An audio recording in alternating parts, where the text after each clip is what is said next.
Hey, Ime, just from your perspective, what led to that collapse there in the fourth quarter? I think it was even before that in the third. Kind of lost some momentum there, even in the second quarter. But they cross-matched some guys and put the bigger body on Alpi and smaller on bigger body on Ime and smaller on Alpi. And I think we got too stagnant trying to hunt certain matchups. They upped the pressure and kind of got us up our spots. Yeah, that was going to be my question. When they do make that switch and put a smaller guy on Alpi and put Wemby on, I mean, how do you want to see your guys respond better to that? And just don't get stagnant. We still have to keep playing, and regardless of who's setting the screen, Alpi can set it with the small and get an advantage with Kevin and those guys, and vice versa.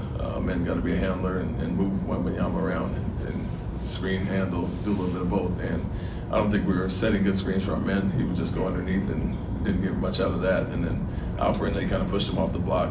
Wemby flooded, and then we didn't get anything there on the elbow. Surprised we didn't get better position with Alpi and his ISOs. Did a good job. I think Castle and Barnes, those guys getting up under him, didn't really get to his spots and started shooting some elbow floaters and hooks from there. Not a great shot for us. It felt like you guys had some success with men setting screens. It didn't happen that often though. What were the avenues you guys were trying to counter them putting Wemby on the Yeah, screen, but both. I think both screening and handling. We got some guys that they don't want to leave their body, Kevin specifically, and so we wanted our men to handle and them set the low screen. They did it one time, he got the dunk out of it, but more often than not, we didn't get a piece of Wemby or Cornette, and they were just meeting our men on the other side, and so there's no separation for the pop for Kevin. So that's one way to attack it, obviously, but then our men as a screener as well. You got to come up with that pace, set screens for Reed and Kevin to come off and get those clean looks, and didn't have a lot of success with that. I think their ball pressure bothered us on the perimeter as well. In the third quarter, it looked like there was a lot of offensive possessions that Kevin didn't get an opportunity to touch the ball. How can you fix that going into the next game? I mean, we got to get movement and not get stagnant and standing. When they're in denial, we go to more off-ball actions. But if we run something, we have to set screens, get a little separation, and then Kevin has to move as well. And so it's a two-way thing. Less standing, more pace for both players. The guys setting the screens and the guys receiving them. I think this team had 9 points from 17 offensive rebounds. Is there an effective plan B if teams try and take away your bread and butter? Say again with the points. I'm sorry.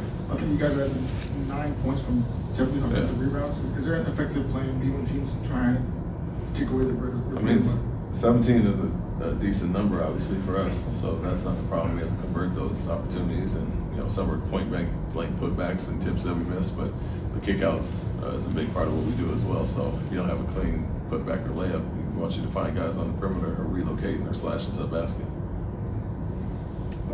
Coach, when you woke up with like 7 fouls in the first few minutes or 7 free throws in the first few minutes of the fourth quarter, what was sort of the message to try to guard him without fouling, and sort of just a challenge of how that kind of swung the game a little bit in the fourth quarter? Yeah, he got to the line too much. Obviously, that was a big part of what he did. Shooting 15 is too high for him. Being physical without fouling, contesting without fouling. Tari had one early and some other guys on some shots. You're not going to block a shot, so it's take away the space and contest without fouling. But I think we got a little too into wrestling matches there. Alpi had one in the bonus in the second quarter. But just show your hands, use your body. You can push him off his spot without grabbing and holding. Do you feel like your group's energy sagged in that fourth quarter, and why do you think that was? Yeah, we weren't scoring, and that was part of it. So what I told him was rough job from the field offensively, and we still can't let go of the rope defensively. And 72 points in the paint. Harper getting downhill, Keldon Johnson getting downhill, and just kind of bumping guys off too easy. We still have to do our part there when we're not scoring at the clip that we need to be.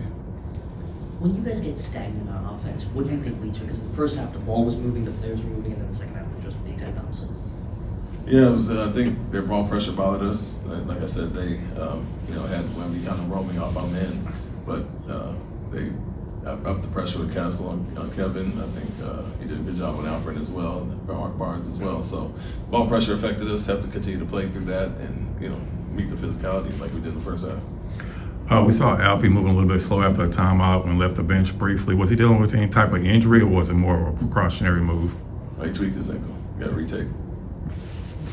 As a result of this game, how do you overall assess where your team is right now heading into closer to the All-Star break? Yeah, up and down. I think show flashes, and then even within this game, 2.5 decent quarters, and then kind of hit a lull, and then had a poor offensive fourth quarter. And so, we were searching for that consistency, and we have to kind of emulate what works well for us. And when something's working, stick with that.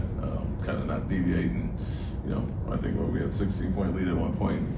Felt like we should have had more than an 8-point lead at halftime, and stay the course with what brought us success. Thanks, Coach. Thank you. Thank you.